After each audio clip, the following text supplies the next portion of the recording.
مسا النور والسرور. اليوم أنا متحمسة كتير للقصة ومتأكدة رح تعجبكم. ما حنطول بالمقدمة، خلينا نبلش القصة مع بعض.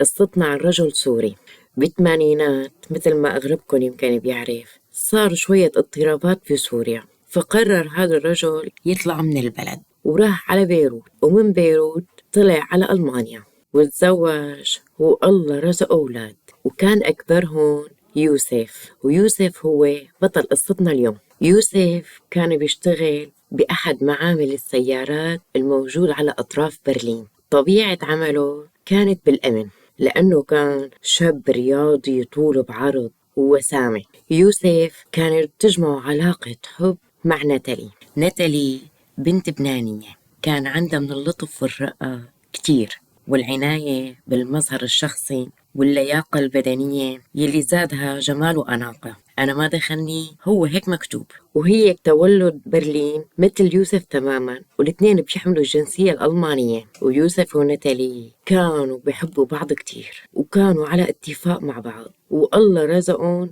ب3 أولاد. كان عندهم سيارة واحدة. ناتالي كانت توصل يوسف كل يوم على الشغل، وهي بترجع بتاخده، وضمن النهار هي كانت تودي الأولاد على المدرسة، بدها تطلع تجيب أغراض، بدها تروح تزور أهلها، يعني كل أمورها بتقضيها هي بهي السيارة، لأنه هن عايشين على أطراف برلين، وأحيانا مواصلات الحكومة بتلف أكثر من منطقة لحتى توصلك لهي المنطقة. فاختصارا للوقت كان الاتفاق إنه تضل السيارة مع ناتالي. وبالنهاية يوسف ما عنده لا روحة ولا جاية، هو سكيورتي على هي مخازن السيارات، يعني بيداوم 12 ساعة متواصلة بنفس المكان. وكان دوامه أحيانا بيكون شفت ليلي وأحيانا شفت نهاري، ونتالي بتاخده وبتجيبه. يوسف كان كتير سعيد بحياته. لمرة من المرات إجا يوسف عالشغل، كان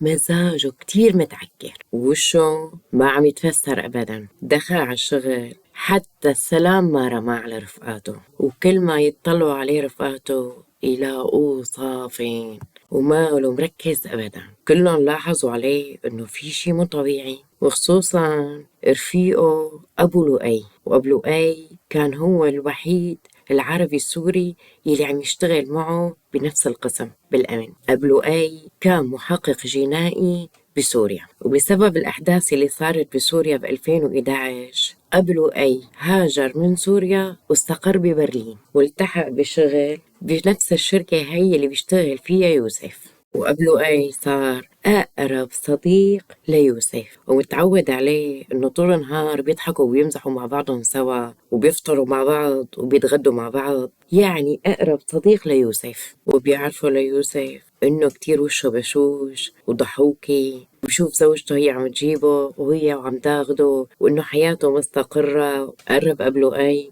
على يوسف وقال له: خير، صاير معك شي؟ قال له: لا لا ما في شي. تركه يوسف ولا كلمة، شارد. تركه ساعة، ساعتين، 3، لا ما حكى ولا كلمة. رجع قال له: يوسف فيك شي؟ صاير شي؟ قال له: لا لا ما في شي، ما في شي. قال له: شوف يا يوسف، أنا مثل أخوك، الوقت اللي منقضيه أنا وياك أكتر من اللي بقضيه مع عيلتي، وإنت اليوم مالك طبيعي. شوف إذا عندك مشكلة قلي، أنا بساعدك بحلها، يمكن أنصحك، بس ما تبقى ساكت وصفنان. قال له: لا لا ما في شي، ما في شي. ويوسف حاطط قدامه دولة القهوة وباكيت الدخان، سيجارة ورا سيجارة، ويلا فنجان قهوة رايح وفنجان قهوة جاية. وقبله عم يشوفه من بعيد ويقول: يمكن شوي تانية إذا حس حاله متضايق يجي يحكي لي شو. بس مين؟ لا حياة لمن تنادي. يوسف ما عم يعمل شي غير عم يدخن. مرق الوقت وصار الدنيا ليل، وهن لأنه بيشتغلوا شفتات فعندهم غرفة بيناموا فيها، يعني واحد بيداوم ساعتين والتاني بيروح بينام ساعتين، رد بيرجعوا ببدلوا، وهكذا. هيك لصار الصبح. الصبح قال له أبو لؤي: بقي الساعتين تبعاتك، أنا رح أمشي، استناك هدلون الساعتين ووديك. قال له: لا لا أنا بدي آخذ الشفت اللي بعده. استغرب أبو لؤي، قال له: براحتك. ضل يوسف واستلم الشفت اللي بعده واللي بعده. مر على يوسف أسبوعين ما طلع برات الشركة وهو على هالحال.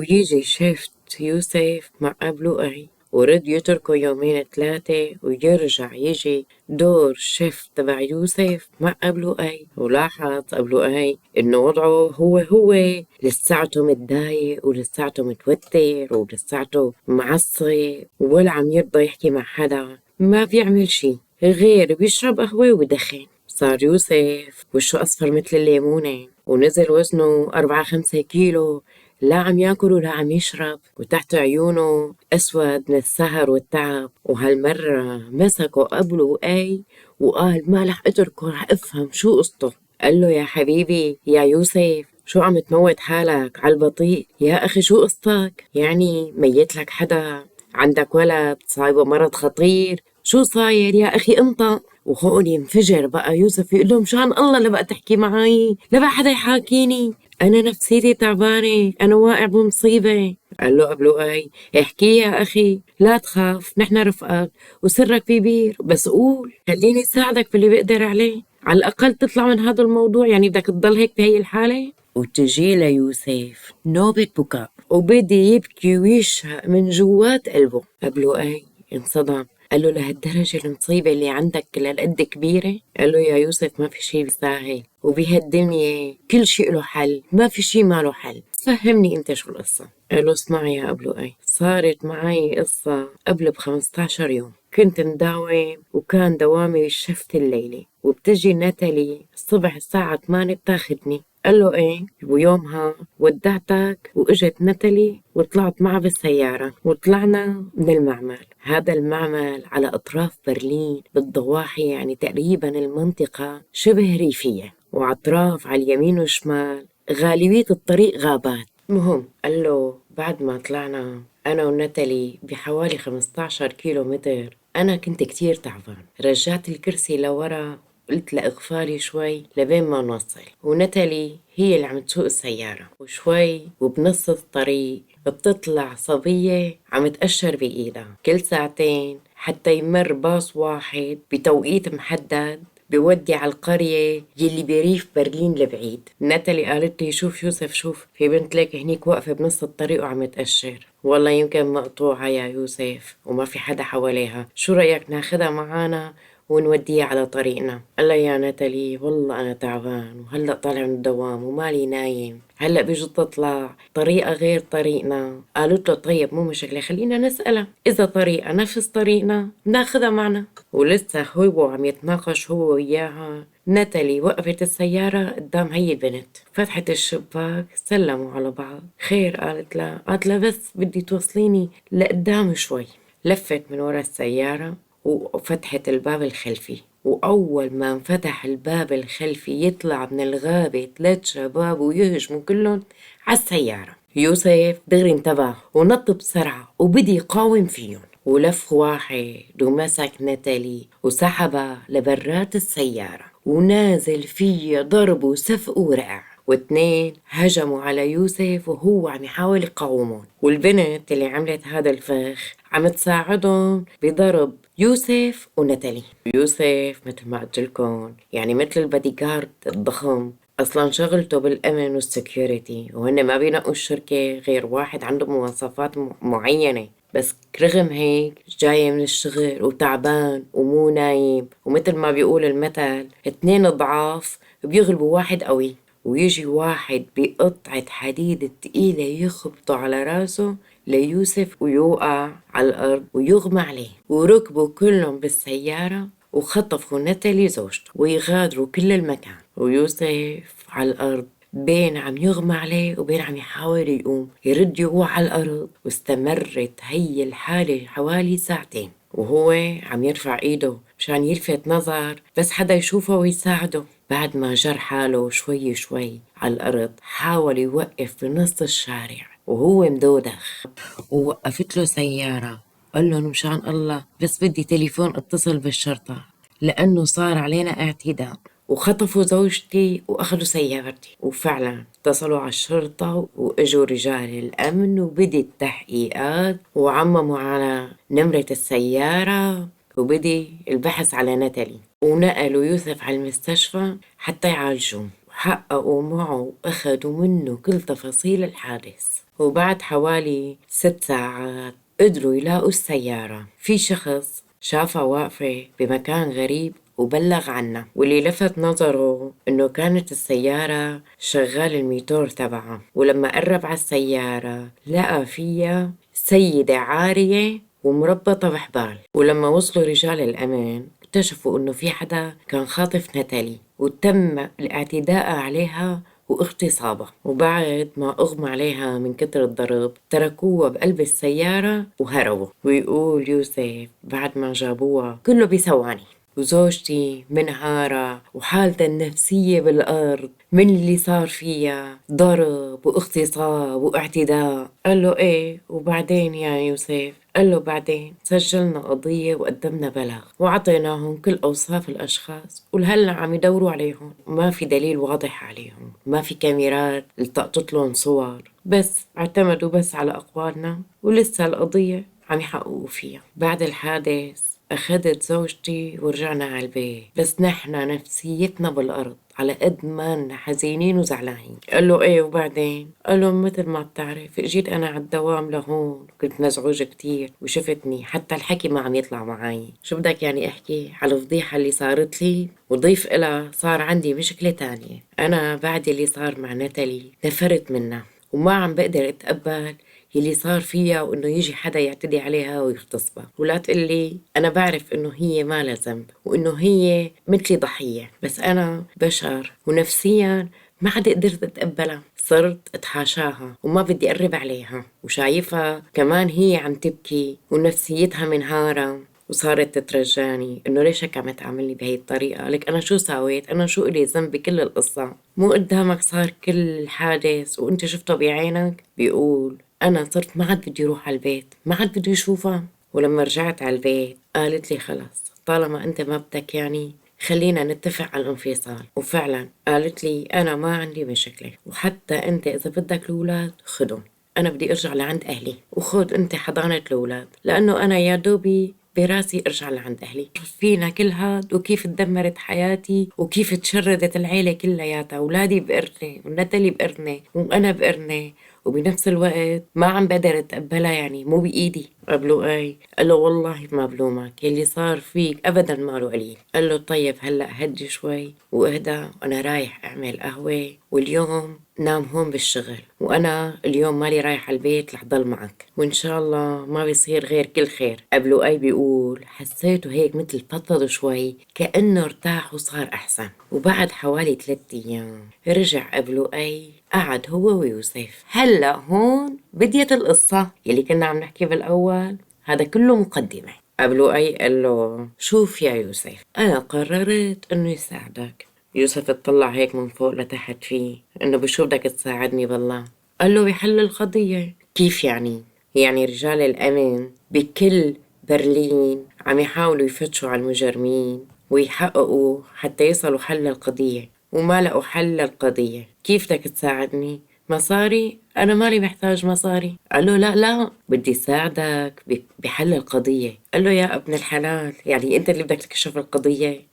يعني شلون؟ قال له رجال الأمن لهلا عم يبحثوا وما كشفوا القضية، أنت بدك تحلها. قال له يا أخي أنا محقق جنائي. وقبله أي فعلا هو حاصل على شهادة بالطب الجنائي وكان ضمن فريق تبع الطب الشرعي والأدلة الجنائية وتطور كتير بعمله ومعروف جدا بين المحققين الجنائيين بدمشق. يعني لو ما الأحداث الأخيرة اللي صارت بسوريا أصلا ما كان طلع برات سوريا. قال له أنا بحلل لك الموضوع، أنا ضليت يومين هلأ عم بدرس قضيتك وبإذن رب العالمين أنا اللي رح أكشف لك إياها. بس شوف محتاج منك شي واحد تسمع كل كلمة بقلك إياها. يعني إذا بقلك زت حالك من بناية 10 طوابق لتحت بتزت حالك. قال له شوف يا أبو لؤي والله إذا بتطلب حياتي بعطيك إياها مقابل بس إنك تكشف لي مين هدول المجرمين يلي هاجمونا بالطريق. قال له أبو لؤي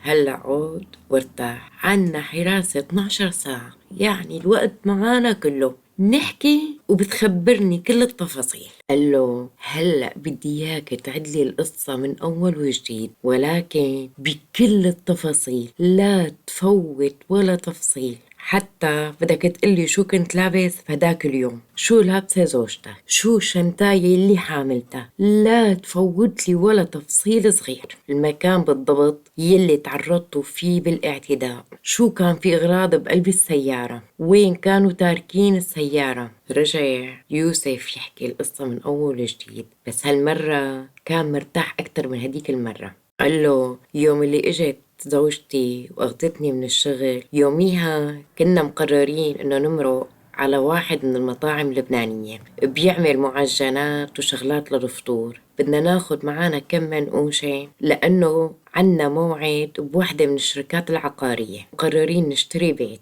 وهون انصدم قبله قال له انت عم تحكي عن جد؟ ليش ما قلت لي هي التفاصيل يوم اللي حكيت لي القصة؟ قال له ما توقعت انه إلها أهمية، يعني هي شغلة ما دخل ابدا بالاعتداء اللي صار علينا بالطريق. قال له كل كلمة عم تحكيها مهمة، واحكي لي كل شي صار معك بالضبط. قال له طيب رح قلك. قال له مثل ما قلت لك، رايحين نحن على شركة عقارية بدنا نشتري بيت، وهذا البيت قيمته 250 ألف يورو. قال له وبعدين؟ قال له هدول المصاري كانوا مع زوجتي بالبيت، ولما مرت علي لتاخدني من الدوام جابت معاها المصاري. قال له حلو، وبعدين؟ قال له الفلوس هاي لما اعتدوا علينا هدلون الثلاث شباب وخطفوا زوجتي أخدوهم. قال له يعني مصيبتك مصيبتين. بعدين تعال قلك انت من وين لك ال 250 ألف يورو؟ قال له شو دخل من وين جايبهم المصاري؟ قال له لا مهم، حتى مصدر الأموال بدك تخبرني من وين اجوا.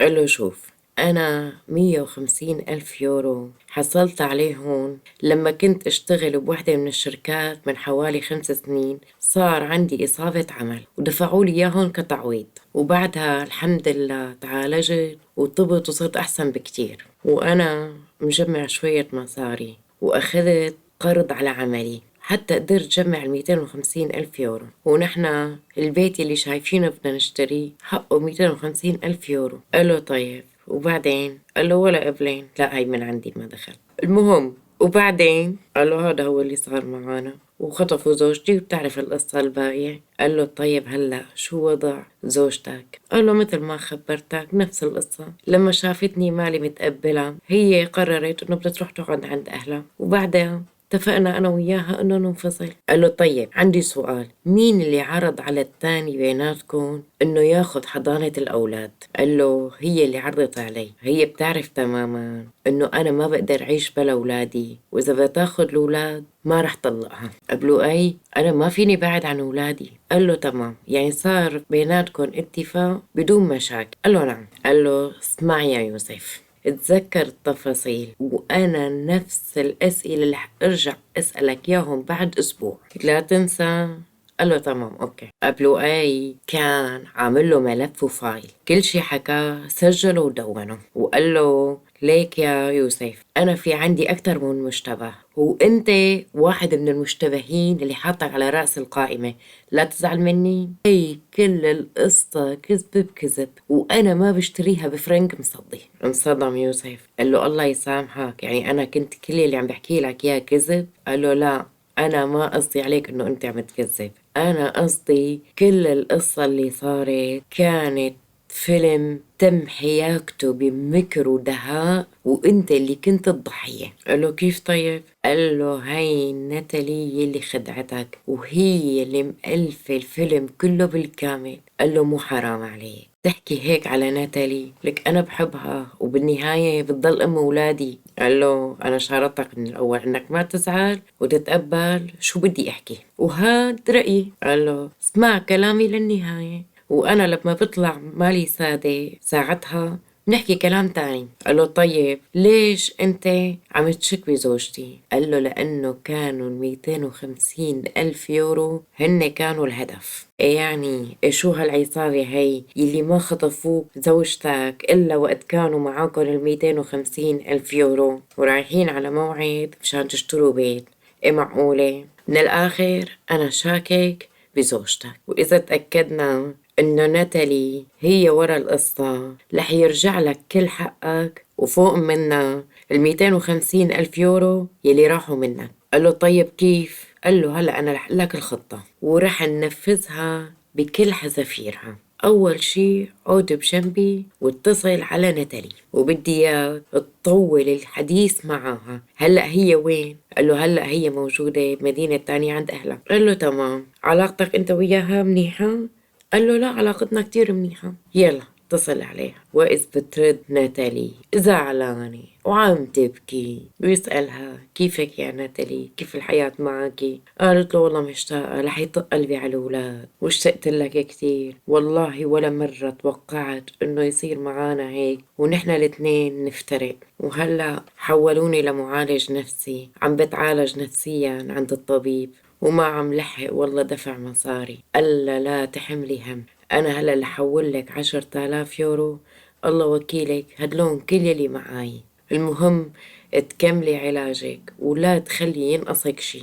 وقبله آي من قدامه عم يحرك له ايده انه كمل كمل استمر، ويقول له بإذنه اتلحلح لك شوي قد ما بتقدر احكي معاها. وطبعا المكالمة مسجلة، ويبلش ويحكي ويحكي. وقبله آي كان عم يقول له بإذنه إلا خليها تجي على برلين مشان قصة الأولاد. هي قصة الأولاد كان لازمه ورقة بسموها ورقة الأبوة. يلي ما بيعرف شو هي ورقة الأبوة، بألمانيا لما بتلد السيدة بيسجلوا الولد باسمها، لأنه بالنسبة إلهم الأم معروفة بس الأب مو دائما معروف. بسبب الانفتاح والحرية كتير في أولاد بيجوا على الدنيا خارج إطار الزواج، ممكن من علاقة عابرة أو اتنين عايشين مع بعض مساكنة. لذلك كان محتاج جوزيف ورقة من ناتالي اسمها ورقة الأبوة تثبت إنه هو أبو ولادها رغم إنهم متزوجين. وهي الورقة قبلوا أي قال له ليوسف يطلبها من ناتالي، وناتالي ما حتشك بنوايا سيئة، لأنه بالمدرسة وقت بيصير اجتماع أولياء الأمور أحيانا بيطلبوا هي الورقة لما بيجي الأب. ويوسف اتحجج انه بتعرفي يا ناتالي الاولاد هلا المدرسة ومحتاج هي الورقة لانه في اجتماع اولياء الامور. ناتالي طبعا بكل صدر رحب، قالت له اكيد ما في مانع، ان شاء الله الاسبوع الجاي بيجي لعندك وبعطيك هي الورقة. تشكر كتير ونهوا الحديث وقال له قبله اي تمام. هلا هيك قال له شو الخطوة الثانية؟ قال له لما بتجي الاسبوع الجاي بلغني. وفعلا اجت ناتالي وعم تبكي وكانت كتير زعلانة، ويوسف صار يواسيها وشافت هالولاد ضمتهم وشمتهم وقعدت لها ساعتين ثلاثة وقالت لهم أنا دوبي بدي أرجع هلا. وفعلا قبلوا أي أخذ إجازة أسبوع، ويوم اللي طلعت من البيت بدي يراقبها وكان عم يكتب كل تحركاتها، يعني اشتغل كأنه محقق خاص ليوسف وبدي يراقبها أول يوم وتاني يوم وين عم تروح وين عم تجي. ويتصل على يوسف يقول له أنا رجعت على برلين، يلا تعال بدنا نجتمع. إجا يوسف قال له لا تآخذني والله أنا عزتك ودوختك معي. قال له لا لا ولا يهمك. قال له خذ هالبشارة يا يوسف، كل أملاكك وكل حقوقك وكل قرش أخذته منك ناتالي رح يرجع لك على داير مليم. هاي ناتالي طلعت وحدة خاينة، وفي واحد كل يوم طالعة هي وياه وراجعة، وأنا صورت لك كل شي بالفيديو بدون ما هي تنتبه ولا اللي معاها. دوختني وراها وهي من سوق لسوق ومن مول لمول ومن صالون شعر لصالون شعر، كانت بالأسواق عم تشتري من أغلى الماركات. بس لما أنت تحكي معاها بتصير زعلانة ومشحرة ومعترة على قولة إخواننا اللبنانية، وعم تبكي ليل نهار على أولادها. ومن الطب النفسي للمعالج الفيزيائي. وينصدم يوسف لما شاف الفيديو ويقول إيه والله وناتالي بنت كتير حلوة، وكان بالفيديو واضح إنه مكيفة وعلى آخر رواق. المهم يوسف من كتر ما انقهر فعلا صار يبكي. قال له قبله ايه لا لا طول بالك مو وقت البكي، أجل لي إياهم لبعدين دموعك حبيبي، وهلا وقت الجد. قال له هلا بدك تاخد حقك منا. قال له كيف؟ قال له أنا مجهز لك ملف كامل وكل الوثائق إنه ناتالي على علاقة بهذا الشخص، ورح بشرك هذا الشاب يلي معاها هو شاب ألماني وساكن بالبناية اللي مقابل بيتكم. هلأ بتاخد هذا الملف وبتروح لوين؟ ببرلين في شركات خاصة مرخصة من الحكومة. وقت الدولة ما بتنحل معها القضية بتاخد الملف وهي بتشتغل عليه وبتحل القضية. هاي شركات تحقيق خاصة، بيهتم بقضيتك لأنه بالمصاري، وإذا حل القضية بيرفعها للمحكمة، وبس تاخد حقك بتصير الدولة بتطالب الجاني إنه يدفع كل أتعاب الشركة الخاصة يلي حققت بالموضوع يلي أنت وكلتها. يعني كل شي بيرجع لك، حتى هن بيعوضوك بالإضافة للتعويضات من الجاني. المهم تاخد هذا ملف القضية وبتروح على الشركة وبتقلن إنه زوجتي عملت كل هالسيناريو وهالفيلم، وهي دبرت موضوع اختطافها وضربوني وسرقوا كل مصاريي، وبتخبرهم كل شي. وقت شافت الشركة ملف القضية انصدمت، قالوا له معقولة انت الضحية وانت تروح تكشف مين المرتكبين بكل هالذكاء والمهارة هاي يلي عجز عليها المحققين والقضاء يكشفوها؟ قال لهم لا والله مو أنا، هذا شخص سوري كان بيشتغل محقق بسوريا وهو زميلي بالعمل، وهو اللي مسك لي الملف كلياته واكتشف الجنات الحقيقيين وكتب كل التقارير وجاب الأدلة والصور والفيديوهات. قالوا له يا حبيبي يا نور عيوننا، بدك تجيب لنا هذا الشخص بدنا نلتقي فيه. وفعلا جابوا لأبو لؤي. قالوا له ما شاء الله شو هالملف وشو هالترتيب وشو سلسلة الأحداث، انت لازم تستلم قضايا أهم من هيك بكتير ومعقدة أكتر من هيك بكتير. شغلك كان بحرفية عالية وبذكاء خطير جدا. خلينا نكمل ملف قضية يوسف وانت رح نرجع لك مرة تانية. وفعلا توجهوا للمحكمة ورفعوا القضية للقضاء وأخذوا إذن من النيابة وراحوا اقتحموا شقة ناتالي ولقوا كل المبلغ بالبيت، لأنه هي بالنهاية ما بتقدر تحطه بالبنك، بده يسألها البنك من وين مصدر المصاري، ولا بتقدر تشتري فيهم، لأنه أي شي بدها تشتريه بمبلغ كبير ما بيرضى البايع غير يكون عن طريق بنك أو حوالي بنكية. لذلك مخبيتهم بقلب البيت. ألقوا القبض عليها وسلموها لمركز الشرطة وحولوها للمحكمة، واعترفت عن عشيقة ويلقوا القبض عليه. وهو جاب الأشخاص اللي عاونوه بعملية الخطف وجاب معهم البنت، وهيك صارت القضية كلياتها محكمة. والمسؤولين ببرلين اهتموا بهي القضية كتير. ناتالي حسب أقوالها إنه كل هالتخطيط كان من عشيقها، بس هو نكر وقال أنا وياها تربطنا علاقة حب وأنا وضعي المادي سيء، وناتالي ما فيها تعيش بهي الظروف السيئة، فخططت كيف تحصل على المصاري. يعني حبيت تضرب عصفورين بحجر واحد، إنه لما بدي انفصل عن زوجي هيك بأمن إنه معي مصاري. هي اللي اقترحت إنه يسحب كل هي الأموال يلي هي بالأصل كانت بالبنك ويجيبها على البيت وما فيها تاخدهم وتهرب، فعملت كل هالسيناريو. وهيك أبو لؤي قدر يكشف قضية عجز عليها جهاز الأمن ببرلين. المهم تم الحكم على ناتالي 4 سنوات وعلى عشيقها والمشاركين معه كل واحد 3 سنوات ونص، بالإضافة لتعويضات مالية يتم دفعها ليوسف بسبب إنه تعرض للضرب والخطف والإصابات اللي صارت فيه، ورجع له المبلغ كامل اللي هو 250 ألف يورو.